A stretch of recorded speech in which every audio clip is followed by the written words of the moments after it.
Hello and welcome. If you take a moment to find your seats, we'll let this evening begin. It's a very exciting evening, very historic evening. So glad that you're all here. My name is Ani Ward and I work for Taos Ski Valley. I'm also the coordinator of Taos Ski Valley Speaker Series program. We just finished our third season of programming, weekly lectures. Check our events calendar this summer. We're going to have an exciting lineup. If you're wondering, yeah, great. If you wonder what these weekly lectures are about, we've invited biologists, artists, Taos School of Music, local celebrities, some of them are here on our panel, our beloved Avalanche dogs. And this evening, the speaker series is working in collaboration with Taos Ski Valley's Heritage History Project. In a moment, I'll introduce Peter Tulte, and he'll talk a little bit more about that. Right now, I would like to introduce you to, what a group. Can we have a hand for this group?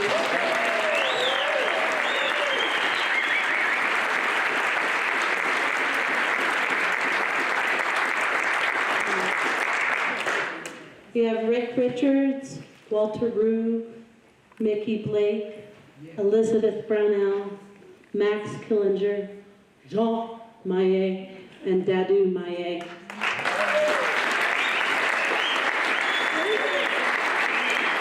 And our moderator is George Brooks, right here, Executive Director of Ski New Mexico.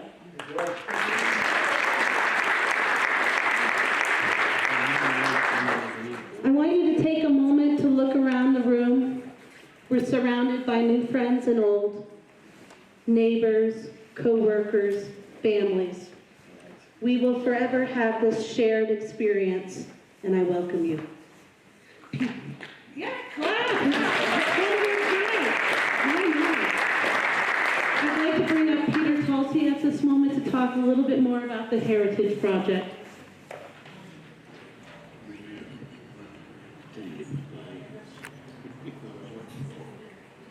Well, good evening, or good afternoon to everyone here. So I did want to have, Annie touched on this, and just have a special thanks to her with all of her effort for the weekly lecture series. She's done really a terrific job, and this is her brainchild, and we said, go for it.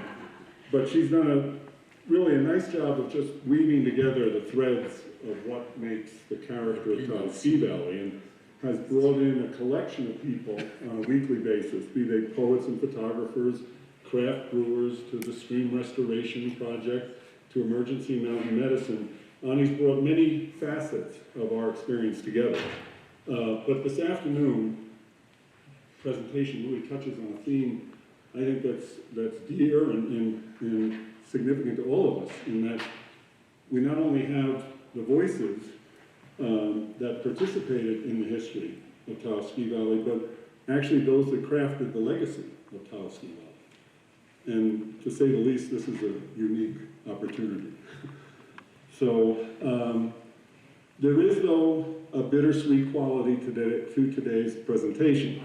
At last autumn's Board of Directors meeting, Mickey announced that he'd be retiring from the board this spring. Initially, our approach was to ignore him. But that didn't work. He insisted.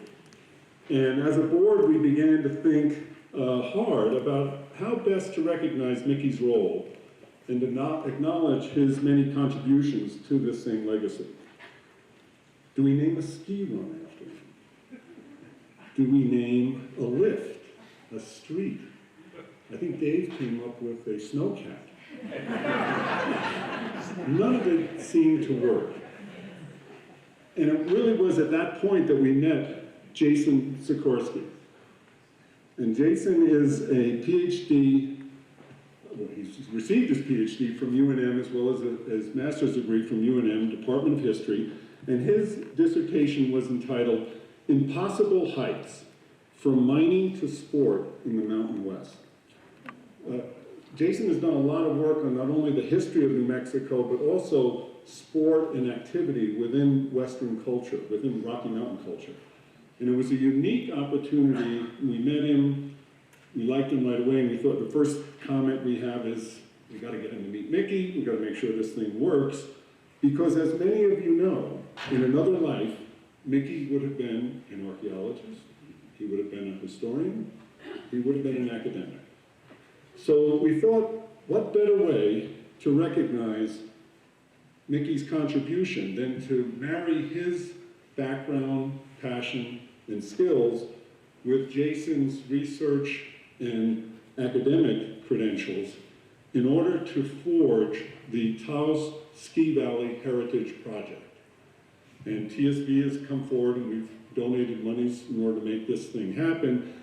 This is very much it's very much an extension of your work on Ski Pioneers. And at this point, I have to say, we don't know what form this will take. Jason's going to start meeting with a lot of folks here, whether this is a archive, a video archive, whether this is a book, how this takes form is something that I think will be a consequence of the interviews and who we meet, and will determine where it should appropriately be housed. Because part of it is trying to collect all of this and then memorialize it for generations to come. I mean, this is a unique opportunity. We're not all will be so blessed. This project, it very much is a work in progress, and it really, it's an opportunity, again, for us to crystallize and solidify what Taos Ski Valley is about. But this evening, it is, for me particularly, and I think for many sitting in this room, an honor to be sitting in front of you all and to have the opportunity to listen to your thoughts, your recollections, and comment. And it really is something that speaks to the fabric of Taos Ski Valley. And I welcome all of you here, and George, I turn the mic over to you.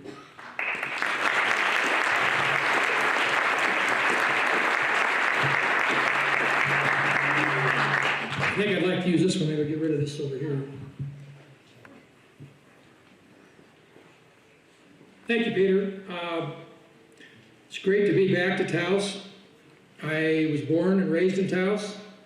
I came up here and started skiing in the very early 60s. 3 of the distinguished gentlemen on this panel were my ski coaches.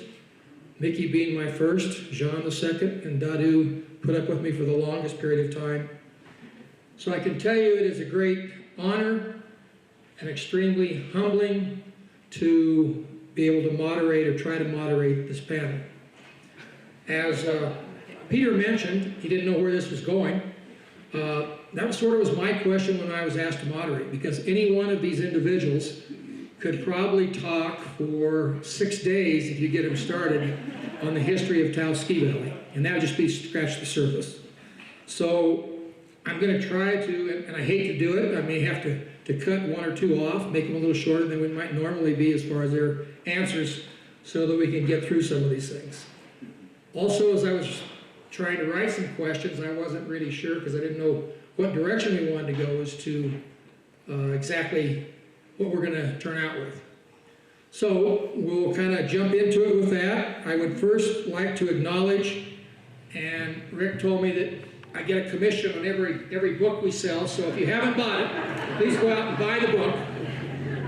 But it is a tremendous book. It deals with a lot of the history of Taos. It has some of the things you can probably tell, probably some things you couldn't tell. In any event, it's a great book, and the first question I would like to ask Rick is, what motivated you to do this?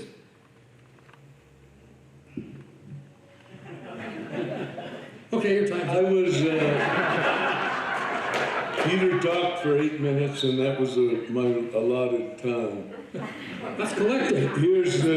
I was lucky enough to be walking with Ernie when his knees were pretty well gone, and we'd walk up to the Beaver Pond in different times, and I had the idea to say that maybe we should tape his stories and see where we went with that. And I was a little afraid, or a lot afraid, to even bring up the idea, but he jumped on it. So I set up times to start taping, and we went from there. And the only thing I'd like to say about that is Ernie was very punctual, and he wanted things to be punctual, and I was not always so punctual. And the ski school, I was never, anyway. And sometimes I would come up and I'd set a meeting with Ernie for 10 o'clock in the morning, and I would arrive at 5 after. And he would be sitting at the table, looking out the window, and it only happened once. And I realized, this guy really wants to put this down. And we did, and it was my honor to be able to do that, and to have known all of the people in the ski business that I was lucky enough to know and to weave that story. It's a great history. Thank you very much.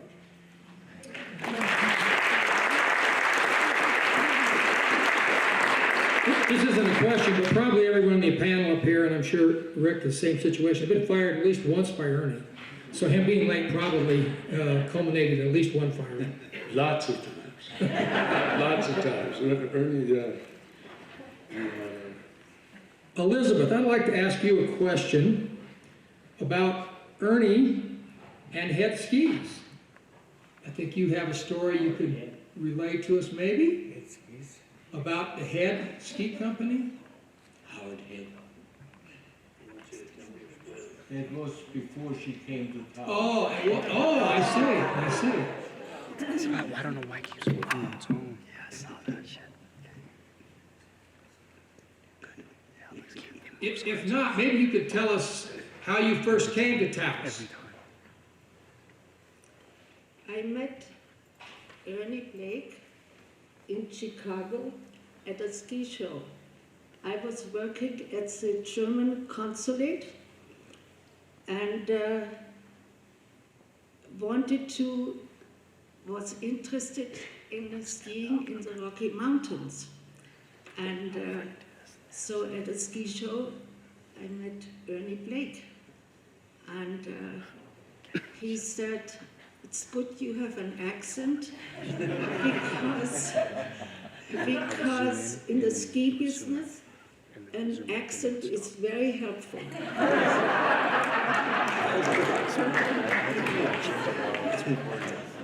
Okay, so I met Ernie and I told him I worked at the German consulate in Chicago. And he said, "Well, I could offer you a job. We need somebody who speaks more languages and can deal with a lot of our skiers, our guests." So he told me what he could pay. And I'm not going to repeat that. However, he promised me beautiful snow and a great mountain and nice weather in New Mexico and excellent food at the St. Bernard, where all the staff ate from Ernie. Okay, so I thought it over not long, and I told the German consulate that I want to go and ski in the Rockies, and then I accepted the offer from Ernie. And I found out I could travel with a car to deliver in Albuquerque, which I did. And then I went on my way and delivered the car in Albuquerque and took the bus to Taos. And Ernie Blake picked me up, which was a big surprise. And then he showed me where I would live, and that was the Chalet Alpina. And that was a little shack underneath the lift. And that's where all the ski workers who worked for Ernie stayed. And it was quite a good community and very small. We could hear noises through the building. But we didn't stay long there, and then I started as a ski instructor, started with the children, and then Ernie saw that I could ski the steep runs, and he thought that was amazing. And so I started in the ski school. Thank you.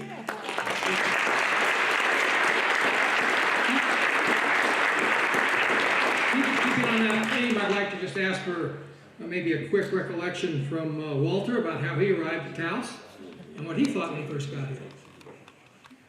I was born in Switzerland and worked for different beef companies over there and in Canada.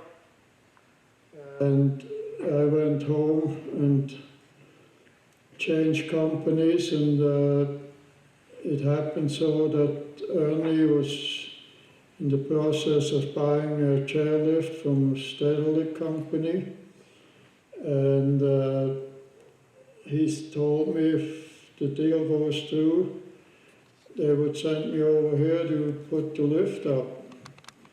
And I didn't come in the box like Mickey likes to say, but I arrived in Santa Fe, and Ernie picked me up and asked me if I knew how to drive a Volkswagen, and I said yeah, and he said, oh, that's going to solve a lot of problems. And I spent the night at a nice house down in Santa Fe, and they cooked me breakfast in the morning and told me where to go, and I drove up here, and the first guy I met was Lee Warros, Senior. They were mixing concrete at the bottom of Alzern and put it in 5-gallon buckets and hang it on the old Poma lift, and that's how they poured the concrete for the footings for the first chairlift. Sounds like hard work. Sounds like some hard work there. Huh? It's hard work moving the concrete up there. Yeah, it's a lot easier now with the helicopter. Max, how did you end up here? We used chain pole. It's a big straight tree with the pulley on top, and we would pull the towers up and set them. But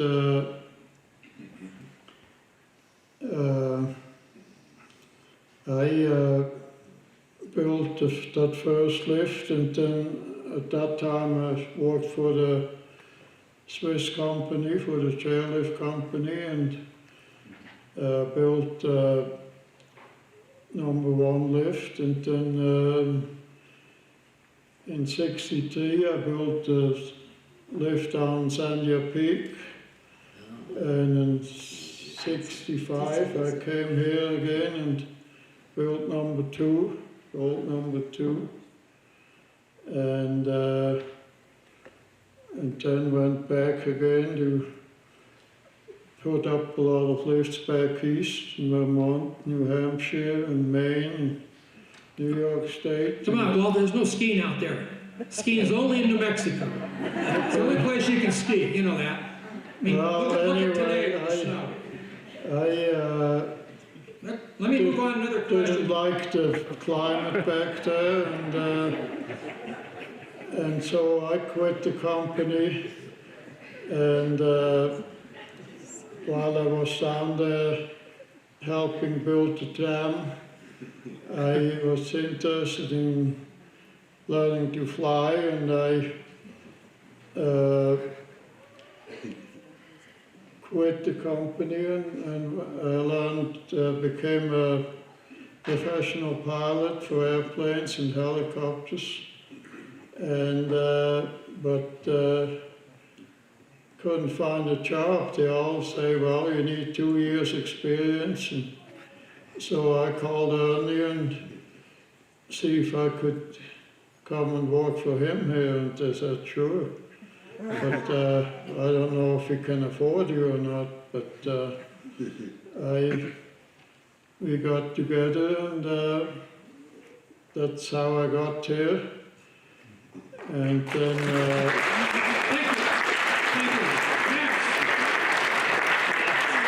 Max, I understand you're a great mechanic and had something to do with, that's how you got here, is that right, or is it all teaching No, ski? I just wanted you to know that I lived in the Chalet Alpina too with Walter. And he woke up every morning at 5 o'clock because he turned on the Swiss yodel music. But I came to Taos from Chicago with my first wife.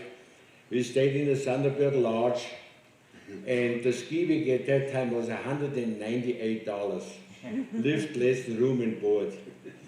And we were both, my first wife, we were both in Jean-Marie's class, and I asked him one day if there's a possibility I could become an instructor. He said, why don't you talk to Ernie?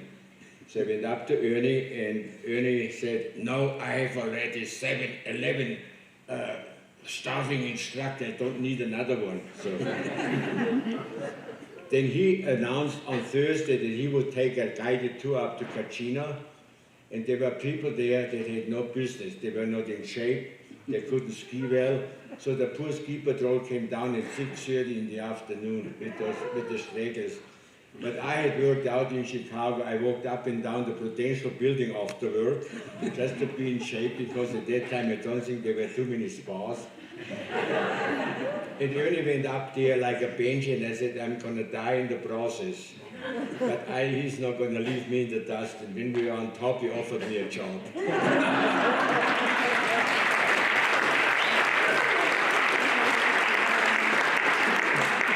Dadou. Oh, me? Yeah, you. Funny guy here at the end. I got fired so many times by Ernie that I can't be heard. Ken, tell us about the early guests coming to Taos. Okay. You're kind of old in that way, you probably can remember. No. You know what? When I first came to Taos, I came from the teaching for the Club Med in France and Switzerland, and Ernie wanted to see how I ski, so he gave me some skis that I didn't have my skis, so he gave me some skis which were from the U.S. Army, and boots from the U.S. Army, and poles from the U.S. Army. That's what he had at that time, and we went up to the top of Snake Dance. And he gave me a ski test. Well, he had not much of a chance because I couldn't make a turn. So I got fired before I got hired. And I went to Santa Fe. I started here in Santa Fe, then I went to Red River, taught in Red River, and then finally I got a letter from Ernie saying, now that you learned how to ski, you can come and teach. Jean, there's a quote you have made many times, and that is, to learn to ski at Taos, you have to be one with the mountain. So get a little philosophical with us and tell us what you mean by that. That's good. I'm going to give you a lot of philosophical thoughts. The first thing I'm trying to wonder and understand is what makes a pioneer? Why are you acknowledged as a pioneer? And the first thing I respond to is that probably if you live long enough, after you establish a dream, then you become a pioneer. As I look around all these chairs here and the nice guys, my friends here, I wonder to myself, do I look as old as they do? And I don't think I do, but of course. But what really matters is that whatever any one of us thinks, what really matters as far as Taos Ski Valley is concerned, it's the mountain. It's the mountain that controls everything that we are and what we do. And as I look around, I see many, many pioneers in many, many departments. And that's what it takes in Taos Ski Valley, is all of us in whatever department we work at, is that we are able to be conscious that we matter, that it is the activities that we share together. And that is what has always been what they call the magic of Taos Ski Valley. And this right now is a good opportunity to pay tribute to the Blake family. I was kind of shocked, I was really surprised when the place was sold. I never expected that, but I really understand why and how. But I want to be able to shake your hand now because I never had the opportunity.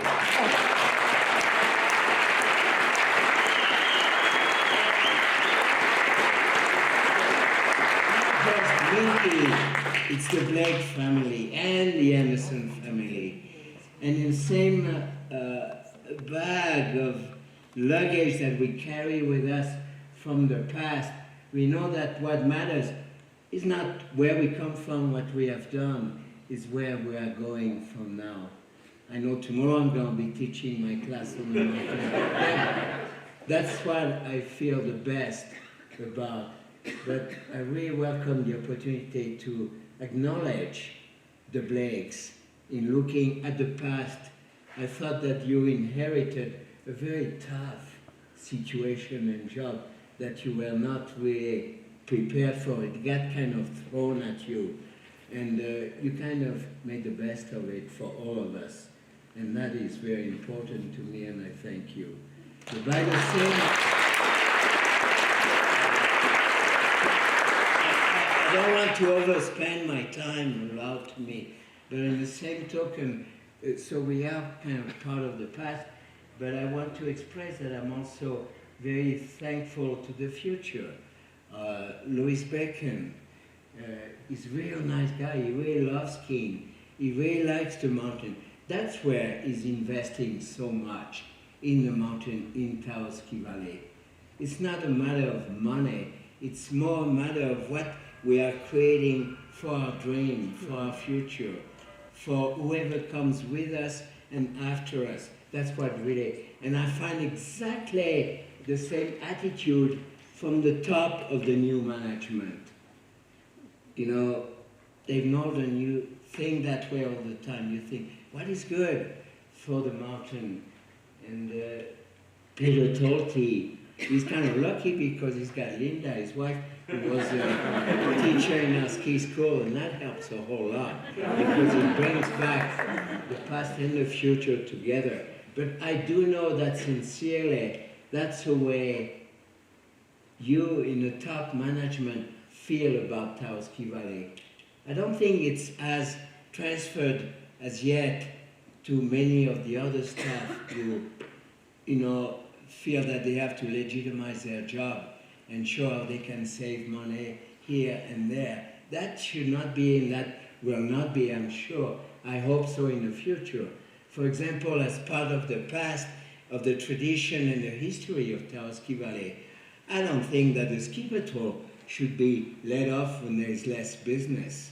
They are there for the long run, so they shouldn't be allowed to only work 3 days when they could work more. It's the same with the ski instructor.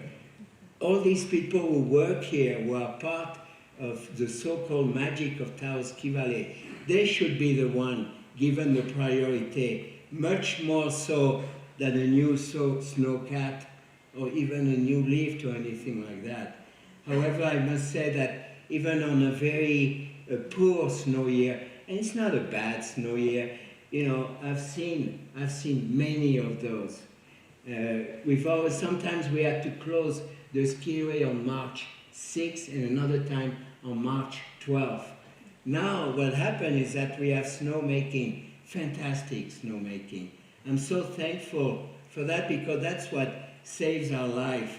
I feel also that the locals, many times, they're kind of spoiled. They're not appreciative enough of all the income, of all the money that goes into offering them and everybody the type of skiing that we have so far experienced here. It was a very poor snow year. It was great skiing. Great skiing.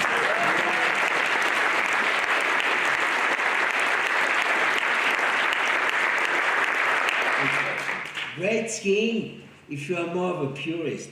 If you still come here because of the mountain and for the mountain and for the lifestyle that it offers you, I think that's really what matters. I don't think that people should think that they come to Taos Ski Valley just the same as they go to Disneyland or to the state fair to buy a ride and enjoy just the thrill and excitement. It's a little bit more pure. There's more to it than that. It's what I refer to as a lifestyle. So thank you to the future of Taos Ski Valley. Thank you to the past. I appreciate it.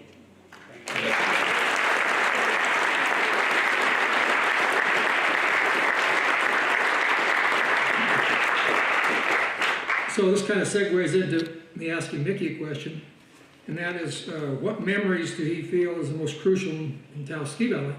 And I'm sure he's going to tell you it's because he coached me his first year, or because I got him fixing my radios. But short of that, why don't you give us some insight? What do you think is the most crucial turning points in the Taos Ski Valley development? Well, I think. You're good, Dan. Is it on now? There you go. I think the most crucial thing really was my father's ability to promote the ski area and get it going. I mean, it certainly there are a lot of difficulties, but even when we just had the lift halfway up Al's, he was able to get us on the front cover of Sports Illustrated. It put us on the map. And I think those kind of things, you could enumerate a bunch. One of the others, of course, was when the road was paved in '72. That was really critical to getting people here, since so many people drive. And let's face it, the old road was a little tough. I'll remind you that on the first visit by the editor of Ski Magazine, he got stuck in one of those river crossings. So,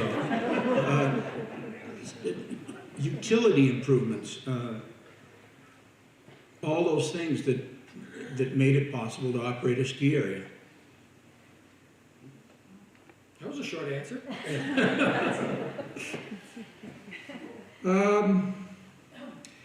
With Ernie's passing, what do you? Oh, I'm sorry, Elizabeth. Sure.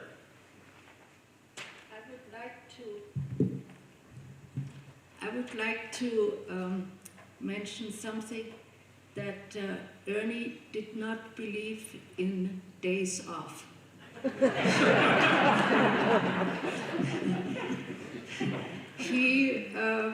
I had to be very punctual, and when I was 5 minutes late, I was reprimanded, and I was never late again with Ernie. And he had once an idea to bring Taos Ski Valley in the newspapers, especially in Texas. And he had the idea of figuring out how many runs a skier can do on L's run. And then, because I never had a day off, so I asked Ernie if I could participate. He said, yes, you can. And so that day came when we started at 9 o'clock and skied till 4. And we had counted all our runs.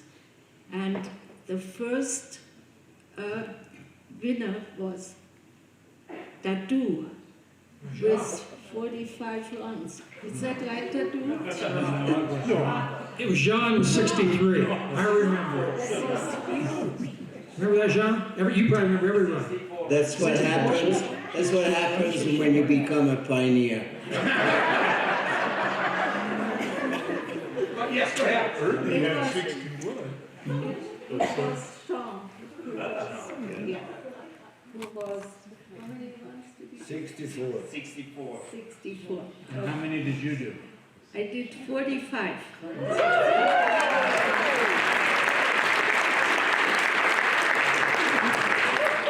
Elisabeth, you mentioned Texas. I was just going to ask you, you remember a radio ad that Ernie had in Texas?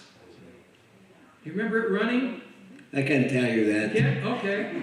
Ernie, you know what he said? He said, the snow is terrible this year, but we have fun. There's a lot of sex. And you know what? There was.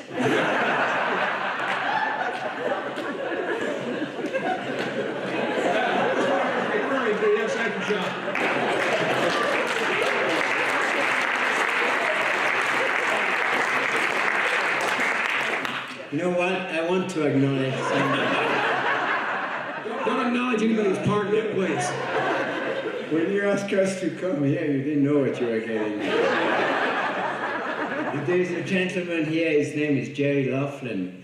He's the one that I remember as the first initial person who was already here before I came, who started everything. Very few people know of him.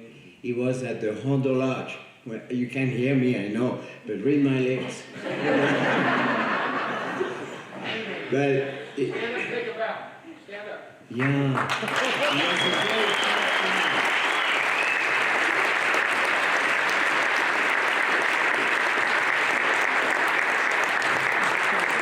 And I was so glad to still see him.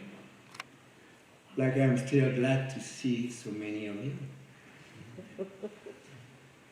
Alice?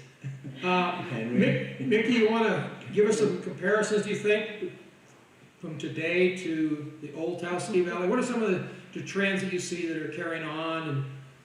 And I know you've been on the board, so maybe you have some water comparisons. Well, I'll I just think throw the you most. that anywhere with that. Peter Talty doesn't have to live in a trailer like we do.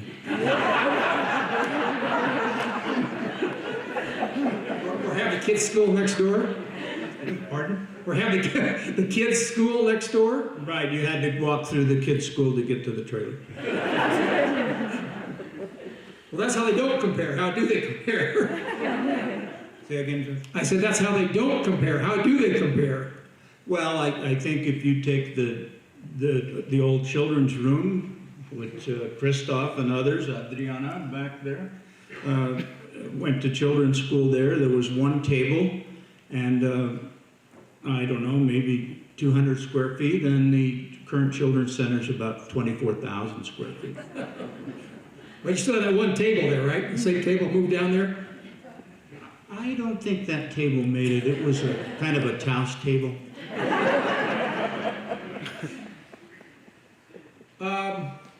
So a couple of other questions, and then we'll throw it open to the audience.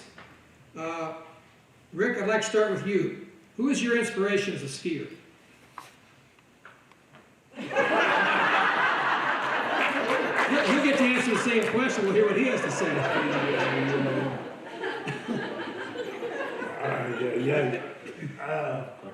I was 11 years or 12 years old when Jean Marais arrived here. And he took me under his wing, and we skied everything there was to ski, and he taught me everything, or most of what he knew at that point. And I listened real well.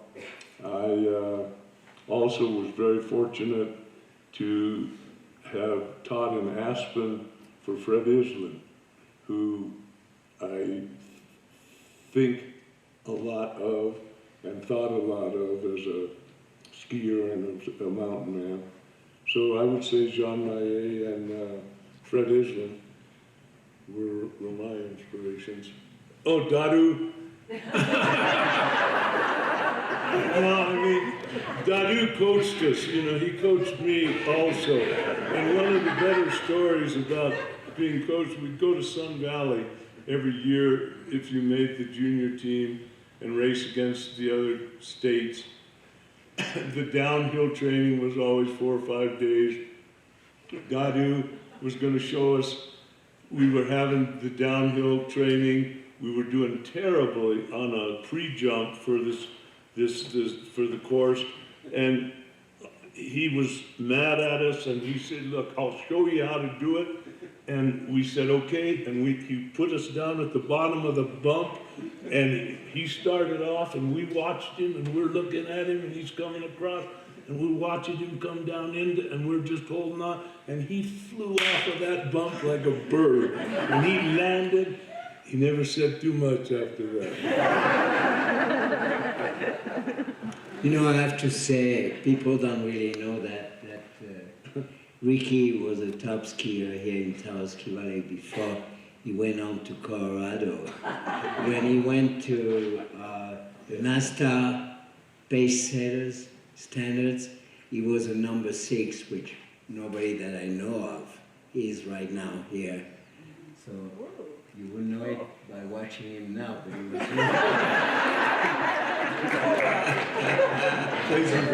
So Jean, if you were his idol, who was your idol as a skier? My idol? Yeah, your idol was a skier. Or some of the top French racers, of course. Who was it? Yeah. No, James Coutet, the name. James Coutet was a top guy. And then there was a guy that very few people know about. His name was François Bonlieu, the most gifted skiers all over the world, before, you know, even Kelly. And only because you ask, I would say that attitude towards skiing has changed a lot. I remember when George Brook is the only one coach from UNM who got UNM ski team to become the NCAA champion. That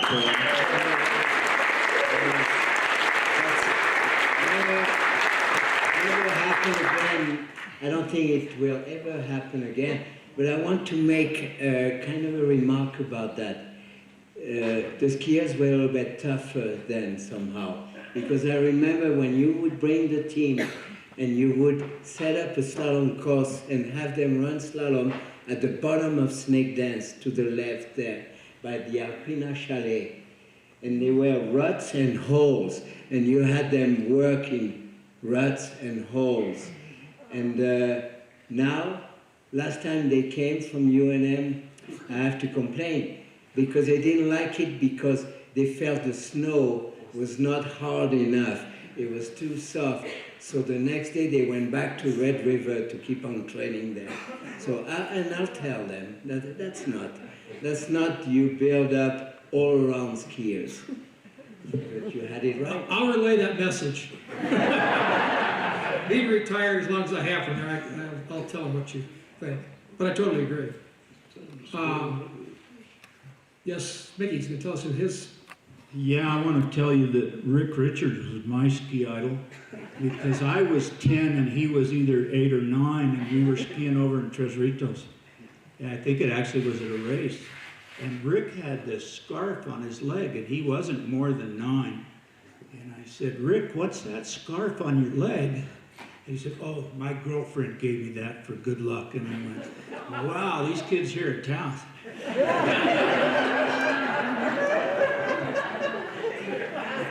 Anyone else like to chime in on their ski idols?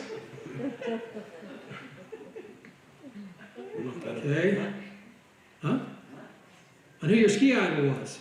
Oh, my ski idol. Kitty. Definitely Kitty. I raced against him at times. I was on the lower ladder. Yeah. Having had 3 of these gentlemen coach me, I can tell you that what Jean says is true, because he would have us skiing through those holes. And the thing I remember the most and take away from the 3 gentlemen here that coached me was that almost every year they'd be analyzing what was happening in the World Cup and the top racers, and they'd come in and say, all right, we got to change everything. We're going to do this differently now. Remember that, Shaw? Yeah, lots of analyzation.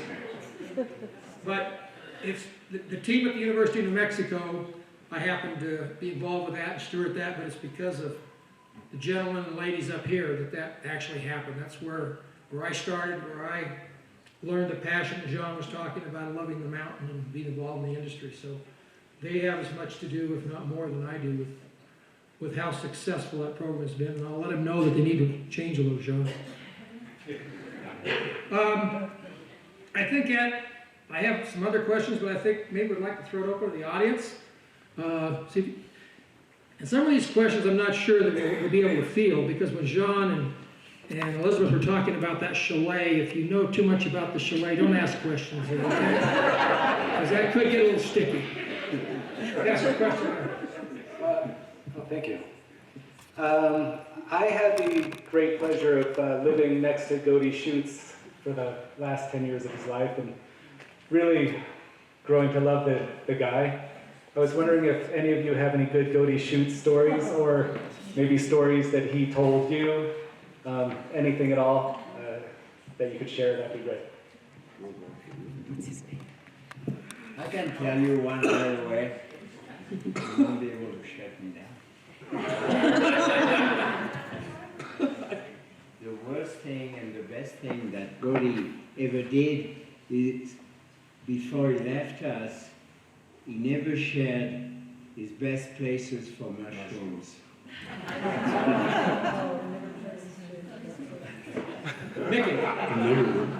I went once hunting with Godey and his sister, and we were only allowed a deer, but Godey shot a big bull elk. And we had to wait till night to carry it out because we were afraid the game warden was catching us. And Martha was in the truck, and we were carrying those heavy loads down, and all of a sudden she heard something, and she turned on the light of the car, and Godey and I dived into the creek because we thought it was the game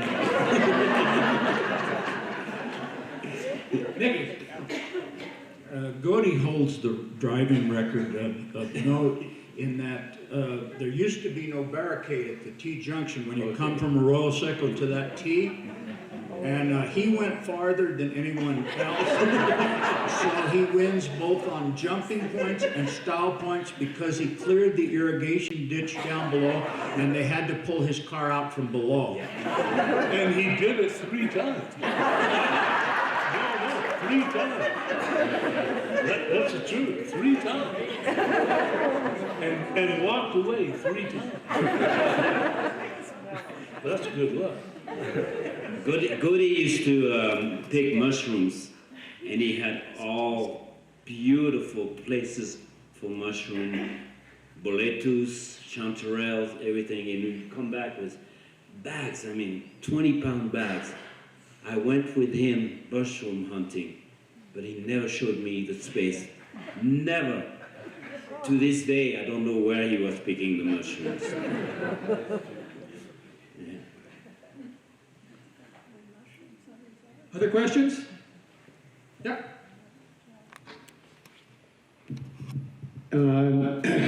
Pardon me. So I guess the first thing I'd like to do is just thank all of the legends, as I would call you, for being here. And I think that Ani and Peter and the new management ownership's initiative of putting us all in this room together.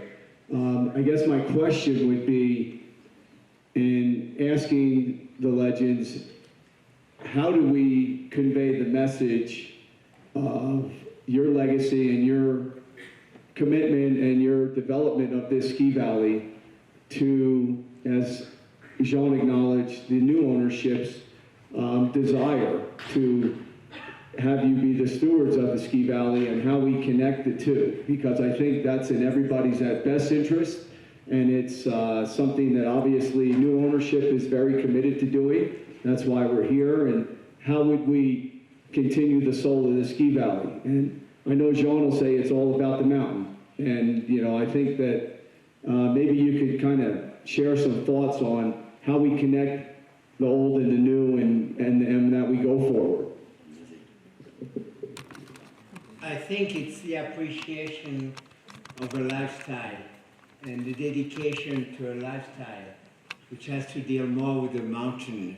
Most people come from other places forced by their day-to-day life, and when they come here, they come with hopes, dreams, and the experience in their thoughts of something that is very real and very valuable. And if you can share that with people, then you're halfway towards sharing what we expect from the future. If it's not about the bottom line, if it's not about money, but if it's about intent and desire and passion.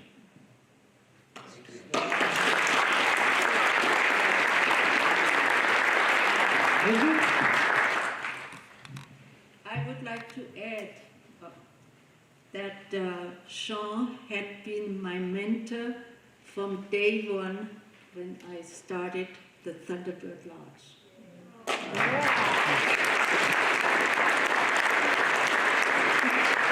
Yeah. You're not the only lady.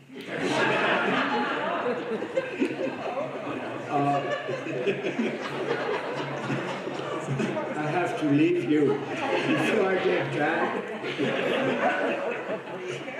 Because when I get bad, I'm really good. Thank you.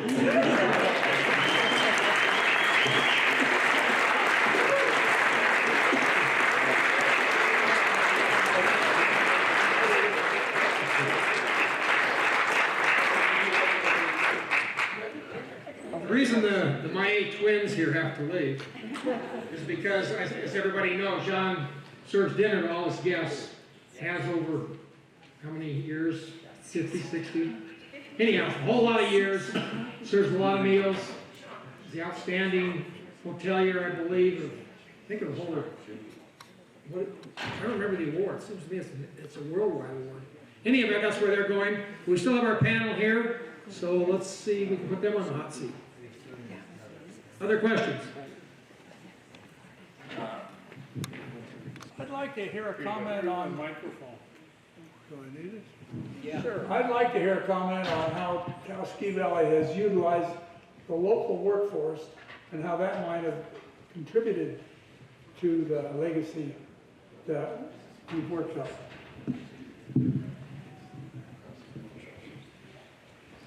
Campbell, I'm not sure exactly what you're asking, but when we were operating the area, we used about 85% local people.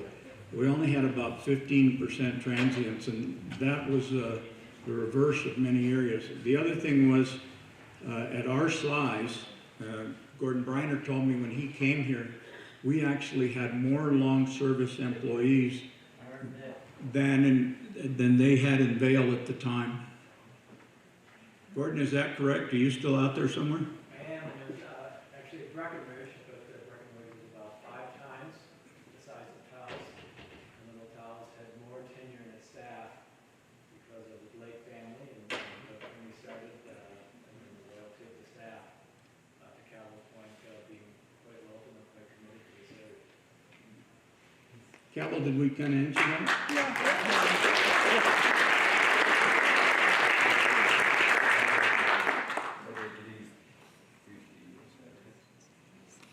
Is that a private conversation there?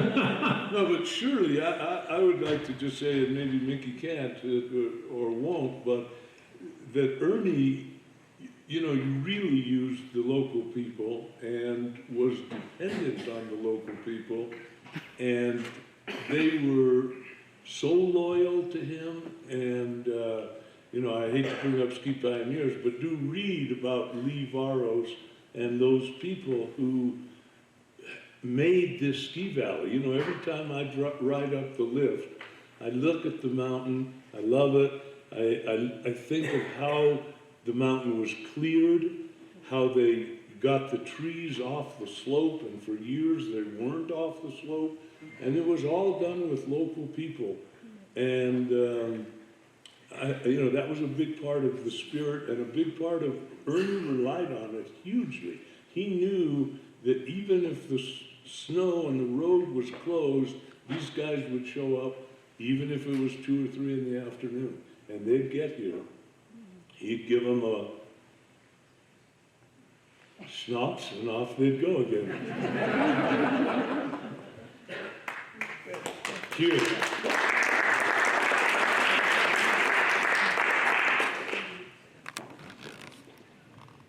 So I wonder if you could expound on that a little bit. I remember in my early days here, the lift operators were quite the colorful people, and I think did an excellent job, but they also had really colorful personalities. I wondered if anybody would like to comment on any of the lift operators.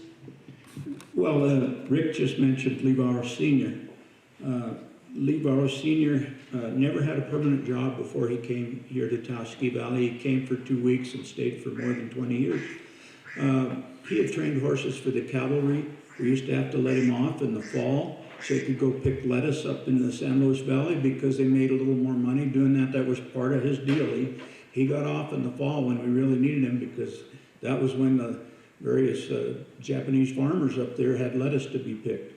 And he set an example of hard work and dedication and, as Rick mentioned, loyalty that's very hard to match today. And several generations of his family have worked here since. Just for the fun of it, any of you who remember Elisabeth, he did some work for us today, and he wanted us to say hello, that he loves you, and he thinks that all of you love him. And guaranteed him that you do. Does anybody want to comment? I mean, these are, some of that's history, and I think one of the questions was how do we bring that into the future? I mean, obviously, with the year, this year, that I'm being held responsible because it didn't snow, and I tell them just because I skied in New Mexico, I had nothing to do with that. If it weren't for the snowmaking that is up there, we wouldn't have had much of a ski season this year throughout the whole state. So I think some of those things, if someone wants to comment on some of that too. Mickey, you want to comment on? Well, I think that goes to your question on what are the differences. I think the new ownership has been able to provide the kind of equipment that was absolutely necessary to make that snowmaking really function. It's a very expensive process. And when it doesn't snow like this, the Kit Carson Electric Cooperative is very happy because Taos Ski Valley quickly becomes their #1 customer.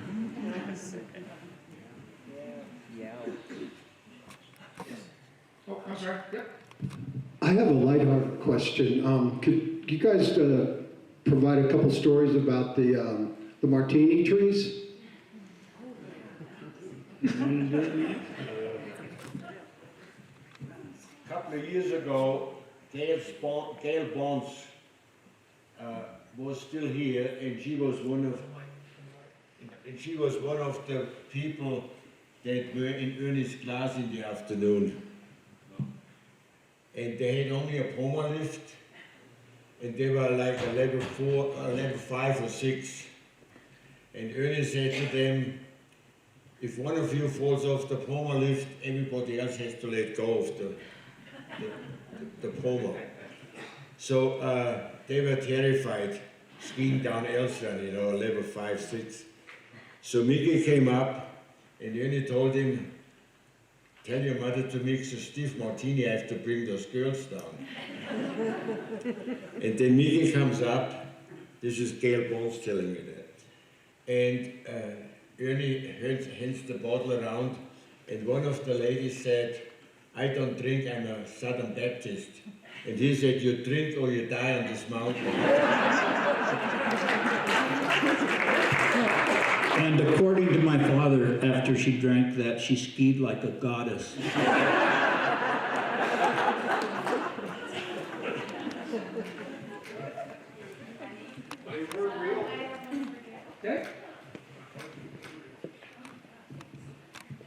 I I just wanted to comment on the experience of pulling into Taos Ski Valley, and Louis Bernal was the first person that you saw, and how Ernie brought the three cultures, as we think of separately in Taos, and not always homogenous and getting along, but that was the feeling you got of how he brought the cultures, and in that way Taos, and how he tried to relate to the town of Taos. But Louis was very memorable as one of the elders of Taos Pueblo, and he was the first person you saw.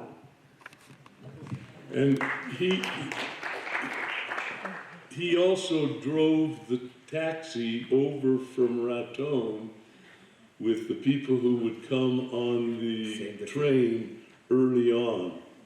And that was quite an experience for people to get off the train and meet Louis and then drive from Raton to Taos. And one of the fun stories of Louis, I was walking through the parking lot one winter day, and it was cold, and it was early morning, and he was standing there, and I walked through, and the wind was blowing, and I looked at him, he looked at me, and I said, Louis, I said, it's cold. He looked at me with those big brown eyes, and he looked at me, and he said, it's wintertime. I kept walking. Right on, Louis.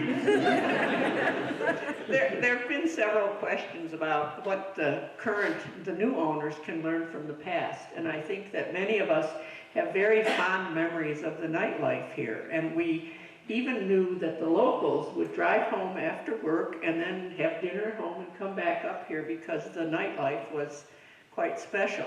I particularly remember the jazz legends at the Thunderbird, and I wonder if we could have some comments from Elisabeth about the jazz legends and how that started, and some of the other famous folks that wandered in and out of our livelihood here in Taos Ski Valley.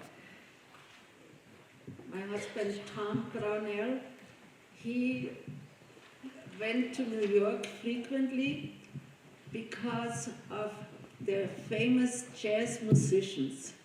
And then he finally convinced one of the jazz musicians to come to Taos. And because of him, what was his name? Ralph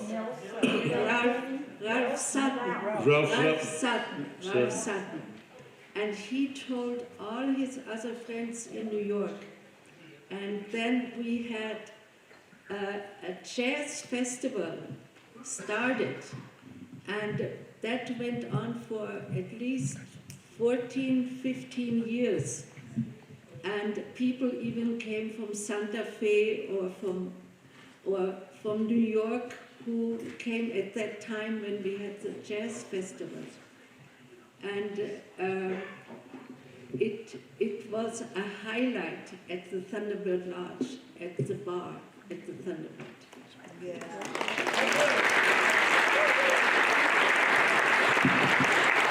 We have time for one more question. Somebody, yes, in the back. So you hear this story about Ernie firing people and then hiring them, you know, always. And I'm wondering if you guys can unpack that a little bit. What was it made them fire and then made them back hire? Was it they had a bad day and he just fired them and then hired them back up because he valued them? What is that? Because you don't hear about that anymore. You hear about a lot of firing, a lot of banning, a lot of blacklisting. Try to find the soul in that makes that such a powerful story and legacy of this. He was vulgar. He would get pretty upset and pretty angry and pretty vocal and let you know that you should be heading down the road. And then he also, and this is what probably makes him a great person, doesn't it? He had a big heart. So he might go back up to his apartment, think about it. It might make a ski run, think about it. Realize he maybe was over the top. Maybe the person, they could talk it over. And that's the way it worked. A lot of us were fired, and that was part of the gig. And we were lucky enough to get back and do the thing. He was a volatile man. Right. I used to tell people that. I think it's on. There you go. If Ernie hadn't fired you, he probably didn't know who you were. And the first time I got fired, I started teaching skiing in '69, and most of the evening entertainment was Warren Miller movies in the old Day Skiers Lounge, and we'd sit on benches and watch these movies. And there was one day, we were sitting there. At this point, I had a 175-pound St. Bernard, and I lived in the old Pattison cabin. And for intermission, my St. Bernard came running through the room chasing Ernie's dog Horatio. And that was the first time I got fired. And the next day I just got on the lift, and I think Chilton went to Ernie and said, you can't fire somebody because, your dog got in a fight with, and Ernie just said well, I didn't fire her or something like that. But it was just something that he would just get angry at something, and you knew that you weren't really fired. But it was kind of a recognition thing. You knew that Ernie knew who you were. Okay, I think I need to start wrapping it up a little. So I would just like to thank the present group of Taos Ski Valley. I mean, they're the ones that have put this together along with Mickey. I think a lot of us, and myself being included, have grown up in the ski culture of New Mexico. We can see that there are reasons that we need to hold on to the old, but we have some things in the new that we need to have as well to progress and make our skiing experiences much better. And I can say that now, speaking from my job at Ski New Mexico throughout the entire state. It's a big part of our economy. It hires a lot of people, whether those people are full-time forever or they're part-time for a short period of time to create a great environment and great experience for our guests. All the skiers in the state are working very hard to do that, and I want to thank Peter and David and the Taos Ski Valley Group for putting this together and being committed to this for the future. I'm excited about it. There are many stories that weren't told here that some can be, and there definitely some can't be. Ricky wrote about, I think most that probably could be. He probably heard a lot that couldn't be. But this is a start. So from here on out, we're going to be getting more of this stuff uncovered and talked about and committed so that our generation and generations from here on can learn more about the culture of skiing in New Mexico and specifically the culture of skiing here at Taos Ski Valley. So Annie, I believe, is going to wrap up. That was such a nice wrap up. I don't know what I'll do, but I would love to have a nice hand for our panel members.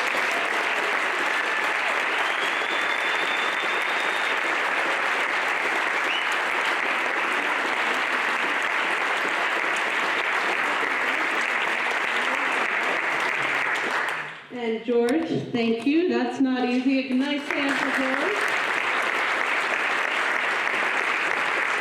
Jason, if you would stand up one last time. This is the kickoff party for the Heritage History Project, and we are reaching out to you as a community. We want your stories. We want to document your photos. We now have a point of contact. I can get you in touch with Jason. Let's write this history together. And once again, thank you again to our panel.